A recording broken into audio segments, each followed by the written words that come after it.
if we move on to Manchester City, Keith. Now, they're actually the first Premier League teams they will be featured on Netflix, sold their footage of the treble-winning season to the streaming platform. Set to be worth, upwards of 7 figures, £10 million potentially spoken about. Is that really good business for them?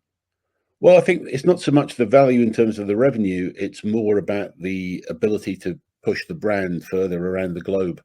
That's where the true benefit will be for Man City. There's obviously a great story to tell about the treble season. They've got some great characters in the squad as well, like Grealish, who will obviously feature well on TV, and I think we'll probably have some very interesting footage about their celebrations at the end when they did the treble. I'm sure that'll be, if they got the right footage of those celebrations, that'll be worth watching alone. But look, it's, as I say, that's really the value in it for City. I think 10 million really is here nor there for them, although it's obviously appreciated, but still it'll be reaching those fans overseas, which is where the real battle is just now for fans between City and Liverpool and Man United. You literally said it perfectly. That it's available in over 200 countries. It's going to be dubbed and subtitles for different markets.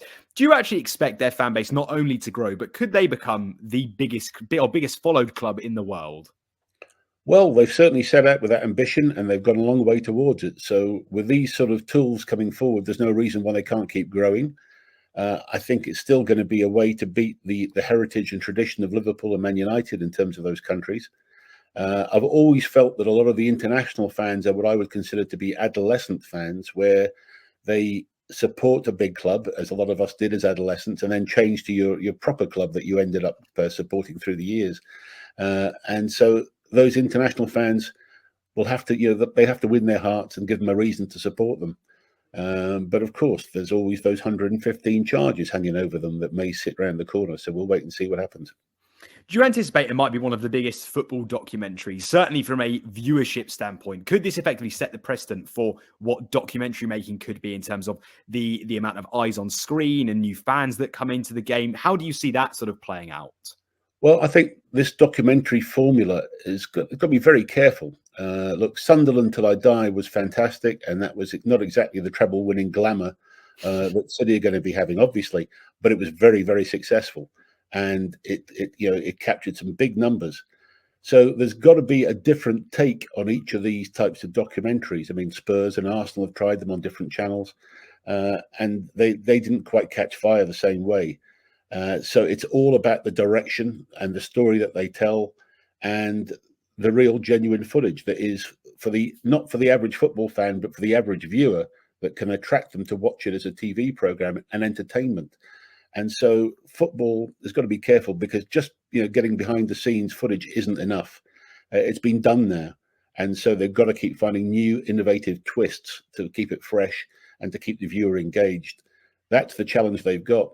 And look, Wrexham have done very well with their story as well, with the Ryan Reynolds situation, and huge numbers for those sort of things. So getting the right twist on a documentary like this is the key to it, and making it different from what else is out there. Otherwise, all you have is just another football show. So do you anticipate then potentially saying over the next 10 or 20 years that more influencers, celebrities might get involved in football clubs to actually sort of drum up an interest, a bit like the whole Wrexham story? Is that how you could potentially see the game going, for things that then turn into documentary making? Yeah, I think that certainly the celebrity approach is going to be something that every club would hope for. They've seen the success of the Wrexham situation. It's the thing is, though, you've got to have an authentic celebrity situation, not just a pairing of a celebrity with a club because it suits them both and their agents tend to agree it's right. If they are an authentic fan and they genuinely care, then that's okay. I was lucky enough at Villa to have Prince William as a genuine fan. He knew all the players' nicknames, he knew their injuries, the goals they'd had, he knew everything. He was a genuine, authentic fan, and he could speak to anybody about the squad and what the next game might hold and what the last game was like.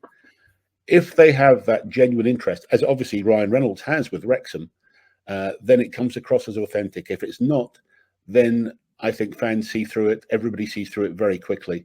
There's no doubt, though, the first club that gets the Kardashians and gets their social media following behind them will be doing very well in terms of shirts. So there is a match to be made. But as I say, I think football fans and anybody viewing would understand, look, I want to know that they really genuinely mean this, and they're not just doing it for more views.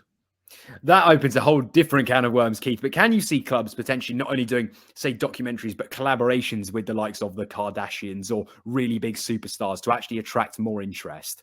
There's no doubt that's the way with social media it will have to go as the main broadcast. The old broadcast channels sort of disappear in terms of viewership numbers, and the over-the-top media formats of streaming and Instagrams and Facebooks, etc., all come forward. There's no doubt you're going to have to go that way. I've seen the growth of it over the years now, and certainly the activity in the commercial departments of every club would have to be around those sort of social media influencers, because you've got to deliver for your sponsors as well. And if you can't deliver for the sponsors through the old channels, you've got to do it through these new ones. And so there's got to be collaborations, and the innovative clubs who do that work will be the ones that benefit and lead. Do you anticipate then that sort of, if you want to regard them as the top six, will they be the ones that lead that charge? Or could you see clubs, say, on a different scale, like a Wrexham, be picked up, or clubs that might not necessarily be as well known to the global, to the globe? Yeah, look, I think it will be the smaller clubs, to be honest. They'll be the more innovative. They'll be the hungrier, the ones that want to break through.